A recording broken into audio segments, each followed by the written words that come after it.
Hoy es miércoles 9 de agosto. No sé cómo estuvo o está la sesión ahí en diputados. No tenemos nada todavía al respecto de diputados porque, había mucha expectativa y la gente que estaba ahí en la plaza o que está todavía en la plaza, porque apuestan a que se derogue esta historia con la Unión Europea. No sé si puedo preguntar esto a el que llegó a ser canciller de la Nación, Miguel Abdón Saguier también, fue 2 veces presidente del Congreso, senador por muchísimos años, un político de raza, tiene mucha historia, mucha credibilidad y es una persona a la que se le escucha mucho. Para romper el hielo nomás, quiero saber su opinión, ¿verdad? La opinión personal de un paraguayo que tiene mucho andamiaje, digamos, ¿cómo debió de resolver o a qué consenso se debió de llegar sin saber nosotros la información todavía? Sabemos que a partir de las 9 se juntó ahí la gente, se reunió la gente ahí en la Cámara Baja, en diputados. ¿Cuál sería la visión de todo esto del doctor Miguel Abdón Saguier, el querido Tito Saguier, a quien damos la bienvenida? Un placer, Tito, acércate. Muchas gracias por la invitación. ¿Cuál es la pregunta? No, y esto de la cuestión esta de la Unión Europea, que se habló de un monto para la transformación educativa, creo que de 38 millones de euros por un lado, después dijeron que el monto era de 80, de ahí se iba, y después alguien dijo, oye, el ministro de Educación habló de un monto de 110 millones de euros, así que yo no sé si es 110, si es 80 o 38, yo sé, destinado eso a la educación, pero como aporte, como una donación, dice, pero una donación es donar algo, pero no imponer algo al mismo tiempo, desde mi perspectiva, pero yo no quiero influir en lo que vos puedas decir. ¿Cuál es tu concepto respecto a esto? Mira, hay una polémica muy, digamos, apasionada, por decirlo menos. Decir quién tiene la razón es una cuestión que hay que analizar bien y no... El Congreso ya analizó en su momento el convenio. Eso es un convenio internacional. Y el trámite es que intervienen las 2 cámaras y eso se transforma en ley. Forma parte de nuestro derecho positivo, ¿verdad? Bueno, se deroga y desde luego la contraparte, después que en el ámbito de la Unión Europea se aprueba esta ayuda, este crédito, ayuda, ¿verdad? Vamos a tener problemas con ellos, porque lo que se sostiene es que están condicionando que la educación se sustente sobre una ideología de género. Claro, justamente. Yo te digo que no conozco bien conozco muy de oído, toco muy de oído el asunto, pero no creo que sea así. No creo. Lo que sí te digo es que en su momento se debatió, se estudió, y es una posición, me parece, muy, ¿cómo te puedo decir? Y sí, no fácil, seguramente. No, es compleja y... Pero tener los pro vidas, tener los padres, tener un gran sector de la población que no comulga con esta historia. Es una cosa polémica. Pero no. Yo creo que los países europeos son países que tienen una larga tradición humanista. Yo te voy a contar algo. Sí. Cuando yo estuve en la Constituyente, se aprobó un artículo referido a la protección de la vida. El artículo 4. Y el artículo 4 tuvimos como fuente, te digo tuvimos porque yo estuve también en la comisión redactora, la Declaración Universal de los Derechos Humanos de Naciones Unidas. Y el tema era decir, bueno, ¿cómo hacemos? Entonces, hicimos una fórmula. El Estado protege, inclusive, desde la concepción en el seno materno. Era la protección de la vida. Sectores bastante conservadores. O sea, contra el aborto. No. ¿Cómo vos vas a pensar que eso de pro abortista si estás diciendo inclusive desde la concepción? O sea, incluís. Sí, incluís ya directamente. En sectores de la iglesia muy conservadora entendieron que era un artículo, que era una ventana para aprobar una ley abortista. Sí, claro, por eso. Yo enseñaba en la Universidad Católica y un grupo, desde que éramos constituyentes, estábamos como docentes en la Universidad Católica y nos declararon. Entonces yo renuncié porque era un debate irracional que no se detuvo a leer. Porque fíjate vos, con qué cuidado nosotros redactamos. El Estado protege, inclusive, desde la concepción en el seno materno. Y bueno, yo no digo que ahora sea igual, pero veo que hay una concepción así muy, no sé cómo calificarla, porque hay mucho polvadera, se levantó y no hay una visibilidad muy clara de todo el asunto. Bueno, esto sigue, simplemente un paréntesis nomás, porque nuestro tema acá con el doctor Zaguier es el mundo liberal, que por eso lo invitamos y queremos su perspectiva y todo ese tipo de cosas.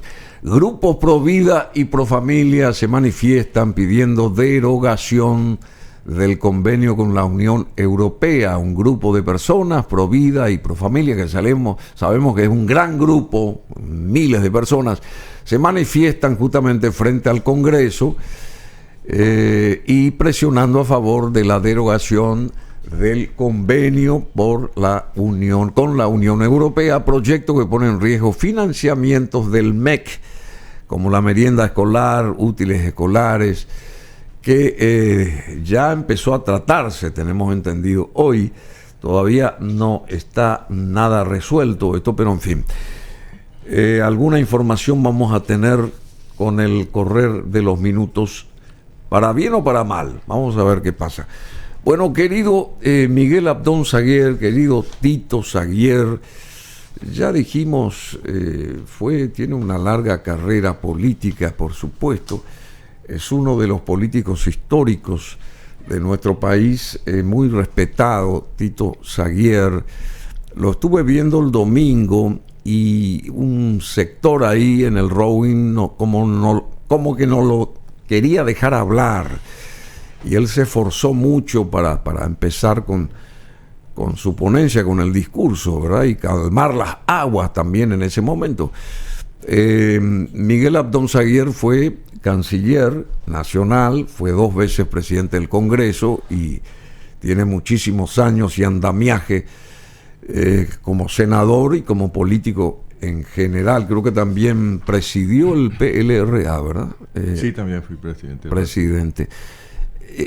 ¿Cómo está con todo lo que pasó el domingo? ¿Cómo está? No sé si escuchaste lo que dijo Payo Cubas, que te antecedió acá. Bueno, ¿cómo está el Partido Liberal del domingo a esta parte? A ver, para comenzar. Está en crisis. Sí. Pero, ¿desde cuándo? Sí. Desde el 30 de abril. Desde las elecciones nacionales. Generales. Las elecciones nacionales. Sí. Y está en crisis porque Efraín Alegre, que condujo al partido, fue el conductor político, ya le llevó al partido a 3 derrotas sucesivas. Y la última fue la más humillante. Perdimos por casi 500,000 de votos. En todas las organizaciones sociales, políticas, ¿verdad? Al final de unas elecciones se hace llamarle congreso, asamblea, nosotros le llamamos convención. ocasión en la que el que lideró, el conductor político explica por qué se ganó, por qué se perdió. Entonces pasó mayo. Hace un mea culpa, digamos. Si puede. No, explica, miren. Claro. Nos faltó recursos. Hace una catarsis. No sé. Sí. Y no convocaba a la convención. No daba una explicación. Es decir, inicialmente dijeron fraude. Bueno, 10 días después, o menos 8 días, 10 días, me invitaron a una reunión en la casa de Alfredo Jaile. Y llegué a la casa de Alfredo y había una pizarra que decía, ¿y ahora qué hacemos? Estaba Efraín, estaba Primeo Arce, estaba el ingeniero Andy Rivarola, estaba el senador líder Amarilla, estaba el ex senador Daniel Rojas, estaba Alba Talavera, la doctora, estaba Wagner, bueno, no me acuerdo, eran 10 o 12 personas, y empezaron a hablar, fraude. Entonces yo pedí la palabra y le digo, vamos a ser realistas. Vos, Efraín, nos dijiste que no iba a haber fraude, que teníamos 40,000 voluntarios que iban a proteger las mesas receptoras de voto, que esas voluntarias iban a tener el respaldo de oficiales militares retirados. Nos dijiste que íbamos a tener un TREP superior al TREP de la justicia electoral. Así mismo. Nos dijiste que todas las mesas teníamos mayoría. Resulta que en las mesas hay 3 autoridades, el presidente y 2 vocales. Y en todas las mesas ganamos 2-1. No puede haber fraude. ¿Qué pasó, Efraín? ¿Y qué respondió él? No, yo seguía.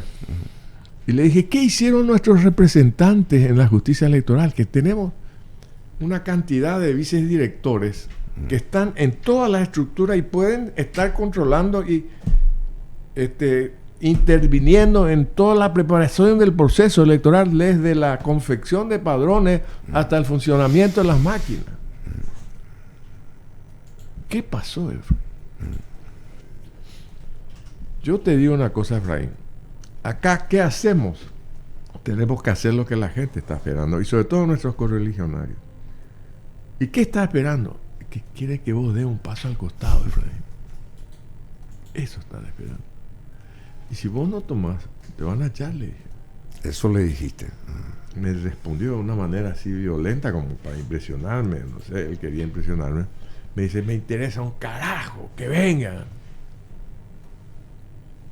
Terminó la reunión, le pasé la mano, hermano. Ceausescu. Esta crisis es de responsabilidad del señor Alegre. Sí, por supuesto. Pasan los meses, mayo, junio, julio. Bueno, ¿qué hacemos? Una mayoría de miembros del directorio firmamos una nota, le dijimos, solicitamos la convocación de la convención extraordinaria para tratar tales y cuales los puntos.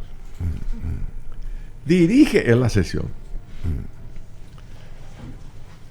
De acuerdo a nuestro reglamento, a la hora de convocar a convención extraordinaria nacional, se debe señalar los temas a tratar, los puntos, el lugar, el lugar en el que se va a realizar la asamblea, el día, la hora, y ahí nosotros incluimos a la línea política, definir la oposición, definir, en fin, todo lo que constituye la línea política.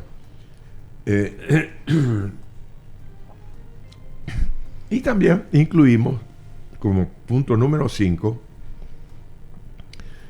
notas elevadas al partido por los intendentes municipales liberales, en el que le decían a Efraín las razones por las que tenía que dar un paso al costado. Bueno, él participó en todo. ¿Y qué hizo? lo primero que hizo es modificó la convocatoria. En vez de aceptar que se realizara en Fernando de la Mora, en el polideportivo de la municipalidad de Fernando de la Mora, pasó al Rowi.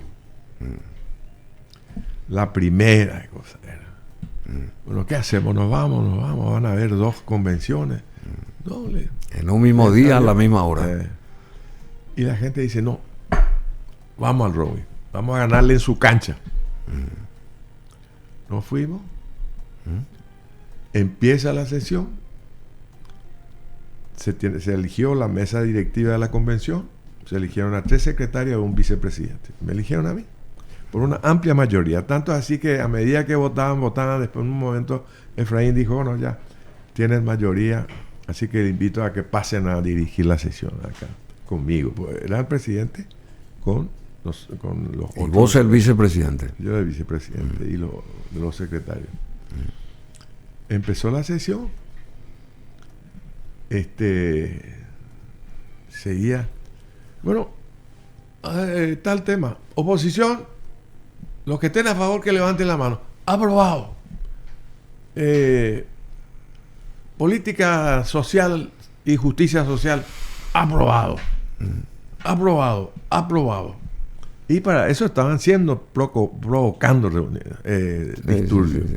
Yo estaba sentado en la tarima, en uno de los extremos de la mesa, y abajo, así en el público, estaba así el hijo de Efraín y el cuñado de Efraín.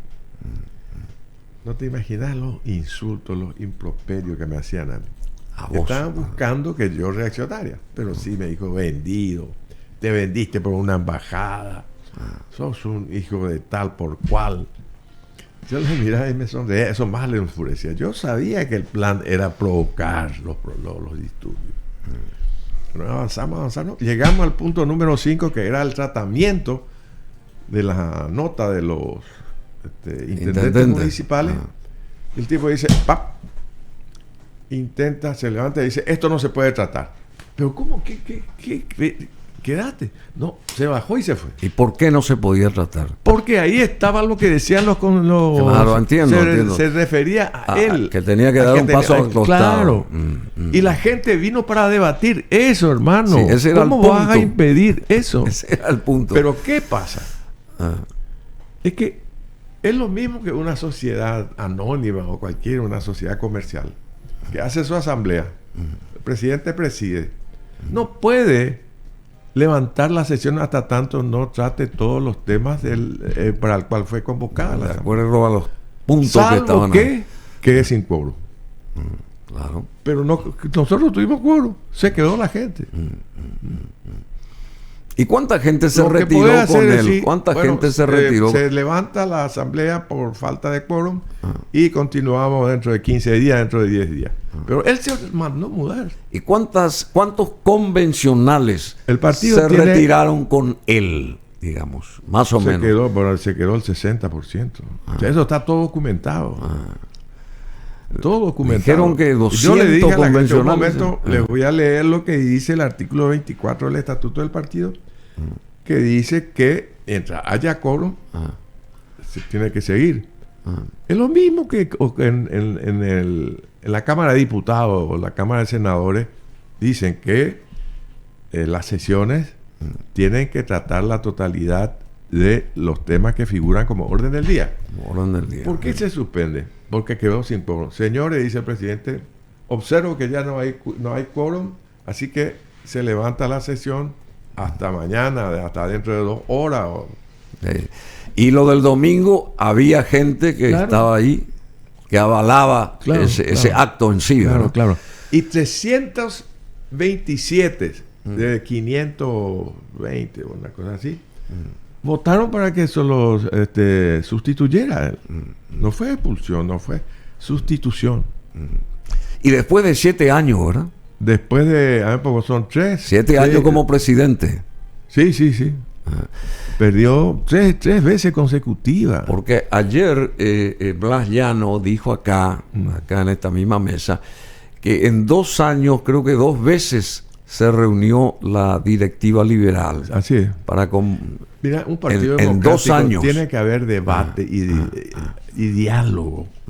Porque de otra manera es como si le faltara a una planta el agua y termina achicándose. Te digo, en los últimos días, en 2 meses, una cosa así, se desafiliaron 10.000 personas. 12.000, dijo ayer tu hijo acá. Nos pasó. 12.000, bueno. Agustín. Agustín. Entonces, esta crisis no podés aislar de todo. Entonces, ¿qué dicen ellos? Para ocultar esa derrota humillante. Cartista, vos sos cartista. Tito se vendió por una embajada. ¿Y sabes yo qué le digo?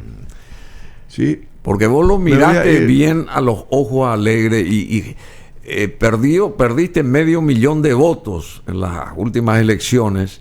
El verdadero cartista sos vos, le dijiste. Sí, claro. Pero ¿sabes qué? Yo le contesto a esa gente que me dice que me vendí por una embajada. Sí, me voy a ir de embajador. ¿Sabes a dónde? ¿A dónde? A la isla de Barataria. Voy a presentar mis cartas credenciales a Sancho Panza.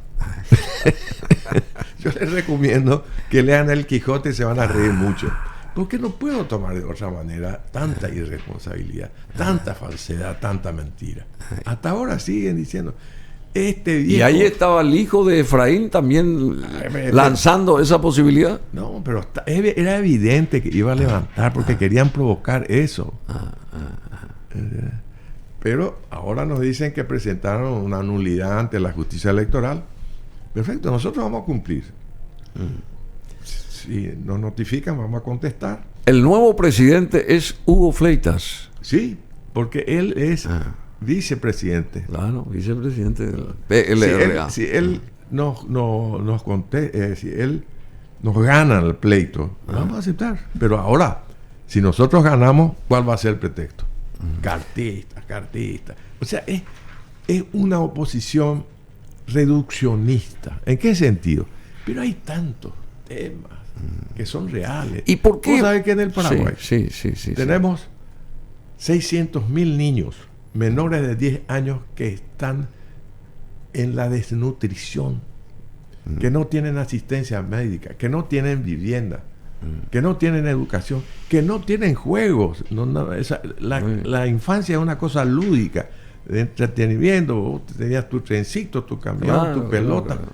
Estos niños están... ¿Qué futuro le espera a eso? Hay 2 millones de pobres. 2 millones de pobres. Decime... Y después el mal endémico, que es la corrupción, ¿verdad? ¿Por qué? Entonces, esos son temas... ¿Por qué se perdió tanto el 30 de abril? Bruno tiene la culpa. Y por la conducción de él. Y bueno, por eso... De ahí habría que partir. Y si uno perdió por tercera vez, cualquiera, Juan Pérez, que esté ahí, se tiene que dar cuenta de que él tiene que dar un paso al costado porque evidentemente no funciona algo. Yo le dije eso, si vos das el paso al costado y decís, miren, queridos amigos, queridos correligionarios, hice todo lo posible. Y no nos salió como quería. Le estoy muy agradecido porque me acompañaron. Pero yo me voy a mi casa. Y les agradezco. Te vamos a aplaudirle. ¿Qué pasa si frente a la concertación hubiera estado cualquiera menos los componentes de la concertación y muchos liberales, cualquiera menos Efraín? ¿Se hubiera estado hoy en el poder? No sé. Si hubiéramos... Resulta que cuando vos no cumplís con ciertas reglas que son propias de las organizaciones democráticas, que eso es todo el diálogo, el debate, tomás decisiones desacertadas, incurrí en errores. Pero yo te digo, por ejemplo, él tomaba decisiones, él eligió a Soledad Núñez como candidata a vicepresidenta. Como desapareció, no sé qué pasó de como ella. Compañera de fórmula. Yo le digo, yo soy cartista, pero Efraín es más cartista. ¿Por qué? Me dice, y porque la designó candidata a vicepresidente, claro. A una conspicua miembro integrante del gabinete de Carter. Le digo, cosa, no es cierto. Yo digo, no, siguiendo la línea de razonamiento. Pero muchos pensaron eso. Bueno, las consecuencias fueron esas. Y muchas cosas son. Él no hubiera dicho, no, pero decía esto, decía aquello. Bueno, ¿y qué pasa con Efraín? Efraín ya, evidentemente, ya no va a formar parte de la cúpula liberal, no va a tener... Se le sustituye, se lo remueve del cargo, pero sigue siendo liberal y puede ir a las sesiones. Por supuesto. Pero ahí Payo Cubas recién dijo que él sugeriría a Efraín armar un nuevo partido. Claro.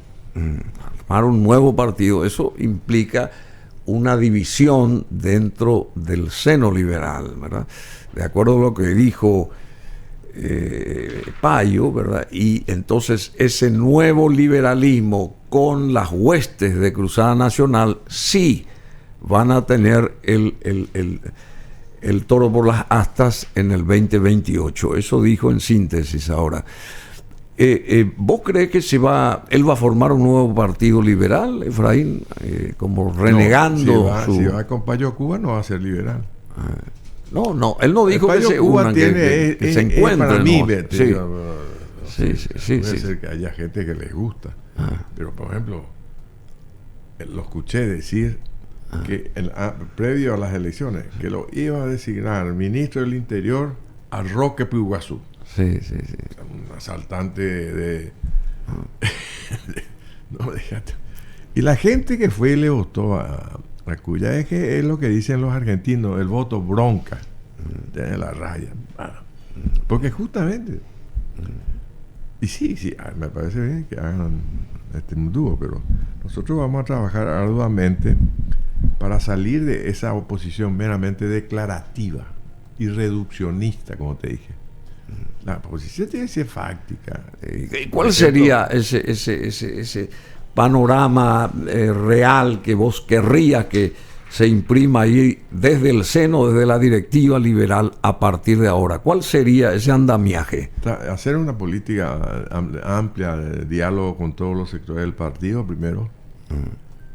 No reducirnos así a hacer una política exclusivista. Y después, desde luego,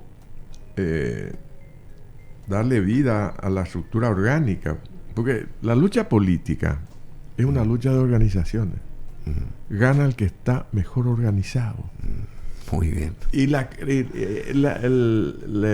organización se sustenta sobre una cosa maravillosa, la creación de la mente humana, que es la división del trabajo. No, yo no puedo ser yo todo y acaparo todo. Tiene que darle participación a la gente. Si él fue el líder de tanto del Partido Liberal como de la Concertación, ¿por qué otro, en este caso Hugo Fleitas, no dirigía mientras el Partido Liberal? Es que yo le pedí, te digo, y él dijo en una oportunidad: yo voy a renunciar a la presidencia del partido cuando la Concertación me proclame como candidato oficial. Sí. Eso dijo. ¿No cumplió? No cumplió. No. Es difícil, yo creo que... Es difícil ser presidente de un partido tan grande, digamos. Se suben los humos a la cabeza, se obnubila uno. ¿Cómo es el asunto? La técnica es reducir, hacer pequeño el partido para manejarlo mejor. Sí. Porque vos no pensás igual que yo. Y digo, vos, Bruno, sos tal cosa. No tengo la capacidad bueno, ¿sabes qué? Vamos a hacer renunciamientos recíprocos. Vos renunciás al 50% y yo el 50%. Y vamos adelante, el objetivo común. No, acá el que no piensa igual que yo. Partido Liberal, pues, es un partido pluralista. Y el pluralismo significa que no pueden haber hegemonías excluyentes. Le criticamos al Partido Colorado porque es un partido hegemónico, contrario al principio constitucional del pluralismo. Y más todavía nosotros, ¿verdad? Que siempre hemos tenido como plataforma filosófica e ideológica. Si bien es cierto que somos partidarios de la justicia social, pero en armonía con las leyes del mercado. Y eso significa un gran diálogo social, no solamente internamente, sino hacia afuera con la sociedad. Salim Busarquis pretendía también estar ahí en la presidencia en algún momento, que yo sepa, justamente tratando de modernizar, de actualizar, de movilizar, de dinamizar el Partido Liberal, y después como que se opacó un poco, no sé qué pasó ahí, pero eso... el senador. Sí, no, ya sé, pero surgió eso. Ahora le ganó a Efraín. Efraín le ganó a Salim por 3,000 votos. Y Salim ahora está con Efraín. ¿Sí? Sí. ¿Y qué van a plantear ustedes? O sea, los que están... Hoy tenemos sesión. Sí. ¿Y qué se podría plantear? El orden del día es, fíjate, el orden del día es establecer los días, hora y lugar de las sesiones ordinarias. Porque nuestro estatuto dice que obligadamente tenemos que hacer sesiones cada 15 días. 2 veces al mes. 2 veces al mes. Que no se cumplió nunca. Esa es una falta. Está tipificada como falta de segundo grado y tiene como sanción la sustitución del cargo. Así que él dice, a mí no me pueden sacar, yo fui electo por el voto popular. ¿Y cómo lo dejaron tanto tiempo en ese cargo entonces? Porque 7 años, y vos decís que no se cumplían este tipo de cosas. Y caímos ¿cómo te iba a decir? En la burbuja, digamos, ¿no? Y él pretendía, querido Tito, sostenerse ahí en la presidencia hasta el 2026. Es lo que sí, resulta que de acuerdo a la ley electoral, los partidos políticos tienen que hacer elecciones internas en época de elección municipal o en época de elección nacional. Sí. Son 2 años y medio. Y bueno, nosotros elegimos las elecciones nacionales y eso va a ir, no municipales, o sea que va a ir dentro de 3 años. Decime, y esta señora que la vimos muy vehemente, pero también muy, digamos, profesional, por lo menos esa es la imagen que yo pude percibir de ella, Carolina Aranda. ¿Hizo bien lo que hizo o como actuó ella? ¿Fue correctamente? Lo que pasa, ¿sabes qué? Eso hace caldeó, porque el que propiciaba esa anarquización de la convención fue el propio Efraín. Te digo, sí. Vos, tal cosa, aprobado. Tal cosa, aprobado. Y después llega el número 5 y dice, no, esto no se puede saltar, se levanta. Como vos tenés, te digo, una sociedad, la asamblea de accionistas, vos sos el presidente de la sociedad, reunís a la asamblea. Te va para explicarle que sí, perdimos tantos clientes, ganamos otros, tal. Sí, claro. Nos perjudicó cuando el gobierno alzó el impuesto. Y no podés levantar la sesión hasta que se terminan los puntos. No concluya. Si vos podés levantar, si se queda sin quórum, claro, ahí sí. Se retiran 2 o 3. Y entonces decir, bueno, se levanta la sesión por falta de quórum y queda fijada una nueva sesión para dentro de 10 días o 15 días. Pero se mandó muy bueno. Bueno, y van a haber elecciones futuramente o prontamente en el seno liberal. No podemos. ¿No? No podemos. ¿Sabes por qué? Hay impedimentos fácticos. Primero, la justicia electoral no tiene presupuesto para traer las máquinas. Sí. O sea que tenemos que modificar la ley de presupuesto. Porque la ley, vos me dirás, ellos dicen, no, pero vamos a votar con papeleta. No podemos porque hay una ley que dice que tenemos que votar con máquina. Primera ley, ley de presupuesto. Segunda ley, tenemos que hacer en periodos electorales, son, ya te dije, en época de elecciones municipales o nacionales. Sí. Después hay una tercera ley. No me acuerdo y la época municipal sería en el 20, ¿cuánto es? Duran 6 años. 25 por ahí. Sí, por ahí son 2 años creo que tienen ahora las autoridades municipales. Sí, por ahí. Pero como te digo, nosotros vamos a tratar, si ellos quieren dialogar, no tenemos ningún problema. ¿Y ellos quiénes son? Todos estos nombres citados ahí. Hay una fórmula que me quedó en la cabeza de cuando estudié Derecho Civil, obligaciones en la facultad. Cuando las obligaciones son conflictivas, ¿verdad? Existe lo que se llama la transacción. ¿En qué consiste? En que los obligados se hacen concesiones recíprocas. Entonces yo te digo, mira, Bruno, te voy a pagar la mitad, pero dame un plazo de gracia para que yo te pague otra mitad. Entonces ahí... Claro, pero eso se estila. Es una cosa sabia eso. Claro. Bueno, entonces hay que continuar. ¿Y qué más se va a tratar hoy? Que nadie interrumpa esas dos reuniones por mes del Partido Liberal, de la cúpula del Partido Liberal sería, ¿verdad? Sí, el directorio. El directorio. Y vamos también a conformar un equipo directivo electoral para estas elecciones municipales que tienen que realizarse ahora. Creo que son 11 o 12, porque muchos intendentes renunciaron al cargo de intendente para presentarse como candidato o a diputado o a senador. Entonces quedaron vacantes. Y hay que llenar esos vacíos, esos huecos. Sí. Y ahí necesitamos ya pasar a trabajar. Esas son básicamente las Pero dos va cosas. a tener a partir de ahora el directorio más dinamismo, más acción. Hasta vos vas al local y el local es un desastre. Eso dijo también Llano. No hay, está todo abandonado. Una desidia, una dejadez. Y bueno, ahí lo vi a Hugo Fleitas ya aposentado en la curul de la presidencia del partido. Bueno, de las 7 hace oficina ahora. Y va a ser oficina. Sí. Claro, sí, el presidente. Y Alegre no hacía ni oficina tampoco. No.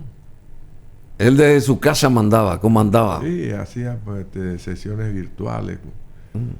Siguió después de la pandemia, ¿verdad? Haciendo virtuales.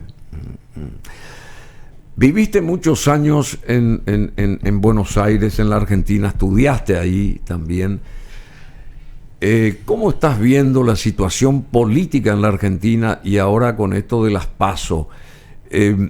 ¿Algo similar para un futuro accionar político nuestro no se podría emular de ese sistema argentino? Porque yo creo que también estos resultados...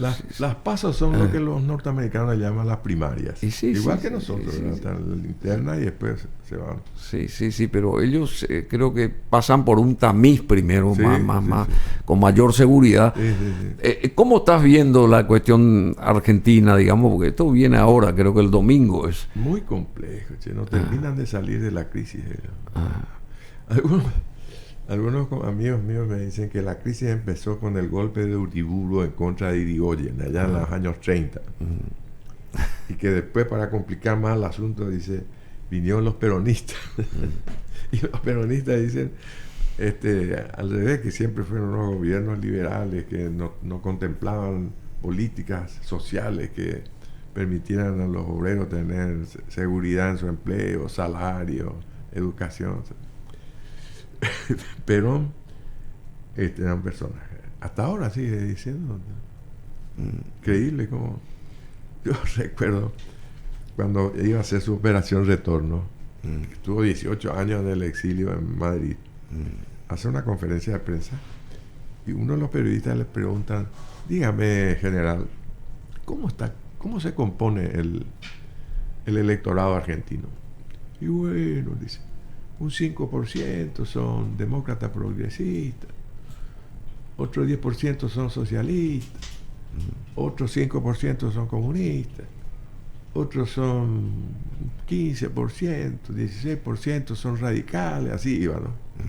Y de pronto el periodista le dice, pero general, usted ya pasó el 100%, quiero saber cuántos son peronistas. Ah, no, peronistas son todos.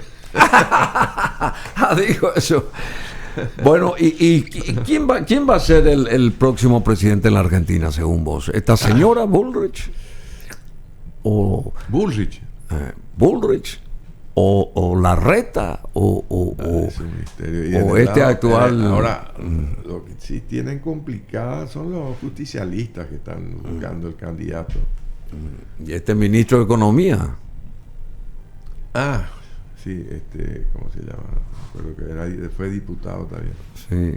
Fue intendente también. Y después estuvo con Néstor Kirchner en la Casa Rosada, con uno de los secretarios importantes. Sí. Bueno, en fin. Y acá nuestro país, el 15, asume Santiago Peña. ¿Cuál es tu visión de lo que va a venir, Yo Tito? creo, mira, tenemos un precedente que ojalá no se repita. El precedente Cuba-Oviedo. Cuando hay un poder bifronte, o sea, Bifronte, sí, de dos cabezas. Sí, siempre hay complicaciones. Ojalá no, pero van a tener problemas. ¿Te parece? Sí. Salvo que Santi sea una persona totalmente, sea una especie de ameba, ¿no? Que se acomoda y el poder real lo tiene que Carter. Y Carter es una persona temperamental, según dicen los que lo conocen de cerca, ¿verdad? Un carácter así muy fuerte, impone. Y hay un proyecto de acaparamiento que lamentablemente la oposición tiene que ponerse de acuerdo para parar eso. ¿Y cuál va a ser el actual de la oposición, justamente? Y yo te voy a decir una cosa, la oposición no podemos reducirla solamente al Parlamento. Tenemos que tener la otra pata de oposición en las plazas, en los pueblos, en las compañías. Porque el partido nuestro, por lo menos, no tiene capacidad de movilizar a la ciudadanía para protestas y para reivindicaciones. Movilizamos a nuestra gente, pero no para las elecciones nada más, pero ahora mismo hay motivos suficientes porque hay un proyecto de acaparamiento. Hay dos temas últimos y te liberamos. El supuesto Ministerio de Economía, ¿vos lo ves positivo? Mira, desde el punto de vista jurídico, exclusivamente lo que yo escuché de una experta como es la doctora Rubotti, tiene sí, es cierto lo que dijo. Tiene lagunas. No, tiene errores técnicos, así muy burdos, muy groseros. Ella es especialista en derecho público y particularmente en muy buena derecho tributario y derecho administrativo. Yo no leí el proyecto, pero no sé, porque mucha gente allá se habló alguna vez de tener un ministro de Economía que es el que planifica la economía desde el punto de vista político y dejarle la parte tributaria al Ministerio de Hacienda y a la Secretaría de Tributación y cosas así. Pero la verdad es que nuestra economía, siguiendo ese esquema del Ministerio de Hacienda y el Banco Central, y la aduana, la Secretaría de Tributación, de alguna manera han mantenido bastante regular nuestra economía. No tuvimos esos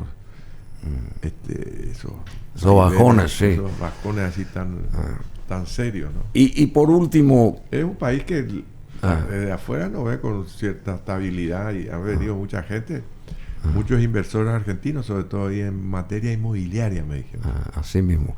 Y del Uruguay también. Bueno, Itaipú.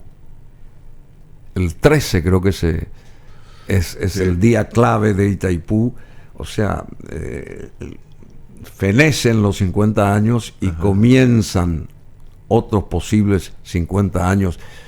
¿Y la posición paraguaya cuál debe de ser a partir de ahora, digamos? Mira, yo te diré, el punto de partida para formular una política energética tiene que ser el tema de la soberanía. Hay sendos tratados internacionales promovidos por la ONU en el que digamos pueden avalar una política que signifique la recuperación de nuestra soberanía. Y también pedirle al Brasil, porque el Brasil es un país grande, pero si quiere ejercer un liderazgo, tiene que hacernos justicia. ¿En qué sentido? En permitirnos que nosotros dispongamos libremente de nuestra energía, o para vender en el mercado brasilero o para vender en otros países. Porque fíjate vos, desde que empezó a funcionar la primera turbina de Itaipú, creo que fue en 1984 o 1900, sí, hasta hoy día, el Brasil utilizó casi el 90% de todo lo que de energía que produce Itaipú. Y nos paga, por lo que se dijo, cesión al Brasil, un precio bajo, muy bajo. Exiguo. Y la posición paraguaya, ¿cuál debe de ser ahora? A nivel internacional también la imagen. Paraguay tiene que cambiar su imagen, tener otra imagen de un país más creíble, en línea genérica, ¿verdad? Sí. Y ahí entra lo de Itaipú, que es fundamental. Y después Yacyretá sigue el mismo esquema, con algunas cosas mucho más delicadas. Por ejemplo, en el Tratado de Yacyretá está previsto que Paraguay tiene que recibir una indemnización por territorio inundado. Lo mismo en la Argentina. Pero la inundación del territorio argentino es un 20%.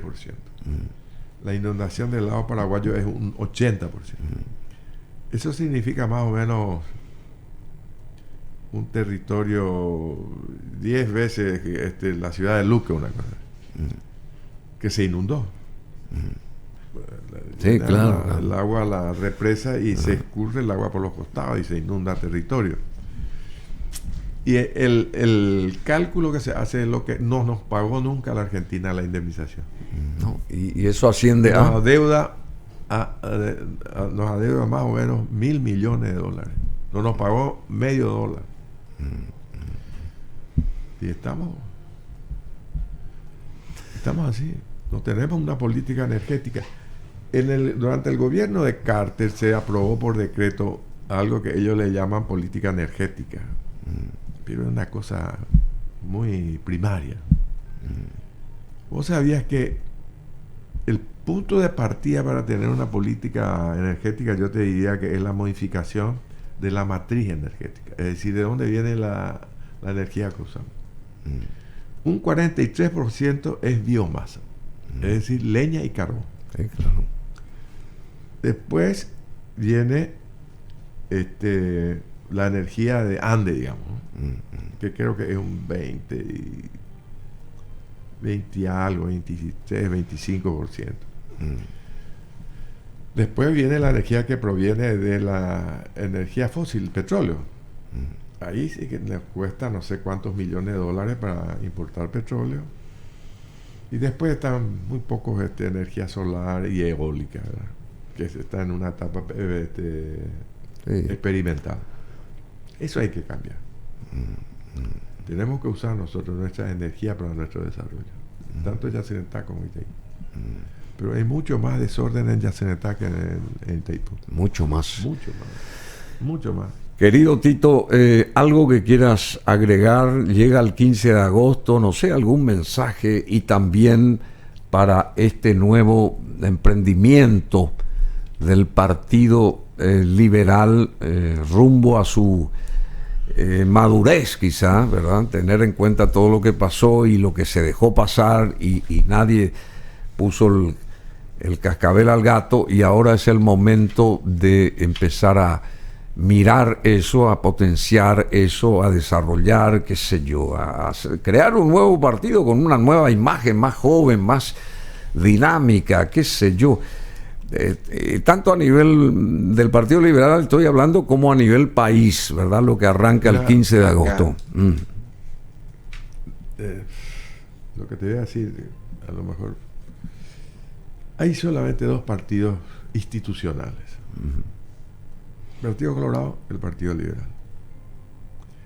Desde el 36 para adelante, hasta hace poco, se fundaron partidos, se crearon. Inclusive antes en la década del 20, ¿verdad? Había un grupo que le llamaban el grupo de los independientes, muy vinculado con la iglesia. Después, ya con el golpe de Franco, surge el ferrerismo. El ferrerismo. Después surgió el Partido Demócrata Cristiano, Patria Querida, Encuentro Nacional, etcétera, etcétera. Desaparecieron los fundadores de eso, de la escena política, y se acabó todos los partidos. Nosotros tenemos un caudal electoral que puede ir creciendo mucho más, y tiene, sobre todo a nivel de masa popular, hay un sentimiento muy arraigado, y ahí fallamos también. Prescintimos nuestros símbolos. Claro. No usamos la bandera azul, el número 18. El número 2. Número 2, la polca 18 de octubre, la imagen del mayor Eduardo Vera. Vos sabés que los símbolos movilizan a las masas. Tienen mucho que ver eso. Pero fantástico. Pero por supuesto. En el campo religioso también. Sacarle a los cristianos el crucifijo y te van a decir, ¿dónde estamos? ¿Qué hay esto? Y eso pasó mucho en el partido. No usamos esa bandera azul. Querido Tito, muchas gracias. Muchas gracias. Y comencé una broma. Se denomina esta canción que ahora arranca de los Bee Gees. Después tenemos otro invitado más en este miércoles, pero un gran encuentro acá con el doctor Miguel Abdón Zaguier.